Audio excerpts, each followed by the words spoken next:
வணக்கம் உறவுகளே. இன்னைக்கு நம்ம நவராத்திரியோட 2வது நாள் பூஜை. நவராத்திரியோட 2வது நாளில் மகிஷாசுர மர்தினியாக நம்முடைய காளி தேவி காட்சியளிக்கிறாங்க. முன்னாடி காலத்தில் தேவர்களுக்கும் அசுரர்களுக்கும் யுத்தம் உண்டாயிருக்கு. அப்படி யுத்தம் உண்டாகும்போது தேவர்களுடைய பதவி அனைத்தையும் அந்த அசுரர்கள் பெற்றுக்கொண்டு தேவர்களை துன்புறுத்தியிருக்கிறாங்க. இதனால் தேவர்கள் அனைவரும் பிரம்மதேவன்கிட்ட போய் முறையிட்டிருக்கிறாங்க. அந்த பிரம்மனோட ஆலோசனைப்படி தேவர்கள் அவங்களுடைய துன்பத்தை போக்குறதுக்காக சிவபெருமான்கிட்ட போய் மண்டிடுறாங்க. மகிஷனுடைய அழிவு ஒரு பெண்ணால் தான் முடியும் அப்படின்றத வரமளித்த பிரம்மன் மூலமாக கேட்டு அறிஞ்சுக்கிறாங்க.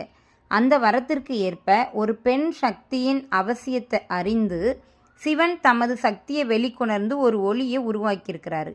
இதை போன்றே பிரம்மன், விஷ்ணு, இந்திரன், வர்ணன், வாயு, குபேரன் போன்ற எண்ணற்ற தேவர்கள் தங்களது உடலில் இருக்கக்கூடிய சக்தி எல்லாவற்றையும் வெளிக்கொணர்ந்து ஒரே வடிவில் ஒளி வடிவத்தில் பல்லாயிரக்கணக்கான நட்சத்திரங்கள் சேர்ந்து பிரகாசிப்பது போல ஒரு பெண் வடிவை உருவாக்கியிருக்கிறாங்க. அந்த சக்தியை தேவர்களும் கடவுளும் கைகூப்பி வணங்கி நிற்கிறாங்க. அந்த பெண் சக்திக்கு ஒவ்வொரு கடவுளர்களும் தங்களுடைய ஆயுதங்களை ஒவ்வொன்றாக கொடுத்துருக்குறாங்க. இப்படிப்பட்ட இந்த மகிஷாசுர மர்த்தினி, மகிஷாசுரனை வதம் செய்ய உருவாக்கப்பட்ட இந்த மகிஷாசுர மர்த்தினி அனைத்து கடவுளுடைய சக்திகளையும் ஆயுதங்களையும் பெற்றுக்கொண்டு மகிஷாசுர மர்தினியாக போற்றி வணங்கப்படுறாங்க. இப்படி இந்த மகிஷாசுர மர்தினிக்கு இந்த மகிஷாசுர மர்தினி 4 திசைகளை திரும்பி பார்க்கும்போதும் வெள்ளம் கரை புரண்டு ஓடுது.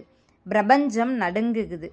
வானுக்கும் பூமிக்கும் இடையே உயர்ந்த வடிவுடையவளாக வீற்றிருக்கிறார். பெரிய பிரளயம் உருவானது போல இந்த பூமி காட்சியளிக்குது. அந்த பூமி தாயாலேயே இதை தாங்க முடியாமல் சலித்து கொள்றா. இப்படிப்பட்ட இந்த மர்தினியின் சிம்மாசனமான சிங்கம் கர்ஜனை செய்கிறது. மகிஷனுடைய அசுரப்படைகளை எல்லாம் நம்முடைய சக்தி தேவி லாவகமாக முறியடித்து அசுரர்களை கொய்து அழிக்கிறாங்க. அசுரன் மாய வேலைகளால் தன்னுடைய உடல் வடிவத்தை பல்வேறு வடிவமாக மாற்றி மாற்றி தேவியை எதிர்க்கிறான். இறுதியில் எருமை கடாவினுடைய உருவத்தில் இருந்தபோது தான் தேவி தம்முடைய திரிசூலத்தால் அவனுடைய தலையினை துண்டிக்கிறாங்க. இப்படிப்பட்ட அந்த மகிஷன் தேவியால் அழிக்கப்படுறான். அதனாலேயே நம்முடைய தேவி மகிஷாசுர மர்த்தினி என்ற நாமத்தோடு வழங்கப்படுறாங்க. தேவர்களும் மற்ற கடவுளர்களும் தேவி மகிஷனை அழித்ததை கண்டு ஆனந்தம் அடைந்து நம்முடைய காளி தேவியை வணங்குறாங்க. இதுதான் நம்ம நவராத்திரியோட 2ஆம் நாள் பூஜையாக ராஜராஜேஸ்வரி வடிவம் கொண்டு அந்த மகிஷனை வதம் செய்ய புறப்படுறவளா நம்முடைய தேவி காட்சியளிக்கிறாங்க.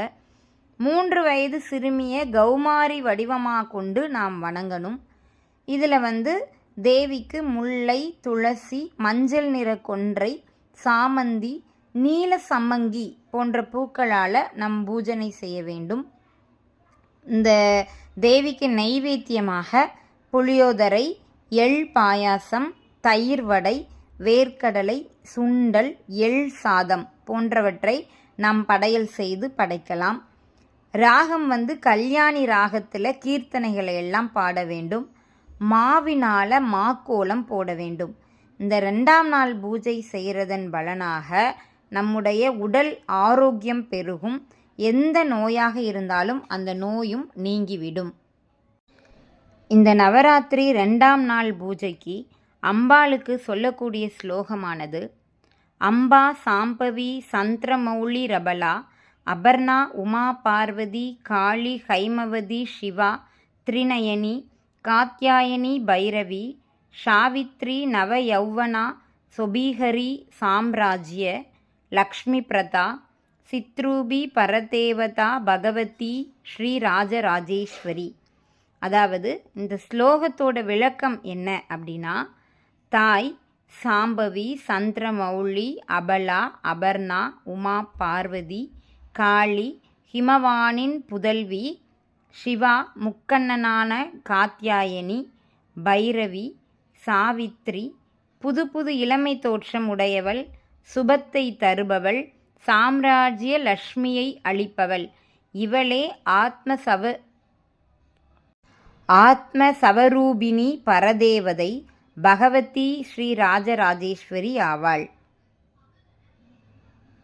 இத்தகைய அருள் குணம் மிக்க நம்முடைய இந்த மகிஷாசுர மர்த்தினி ராஜராஜேஸ்வரியை இந்த 2ஆம் நாள் நவராத்திரியில் பூஜை செய்து நம் உடல் ஆரோக்கியத்தை பெருக்கி நம் உடலில் உள்ள பிணிகளை அகற்றி நம் வாழ்வில் அனைத்து செல்வங்களையும் பெறுவோம். நன்றி, வணக்கம். நம்முடைய ழகரம் சேனலை சப்ஸ்கிரைப் செஞ்சுக்கோங்க, லைக் போட்டுக்கோங்க, ஷேர் பண்ணிக்கோங்க. நன்றி.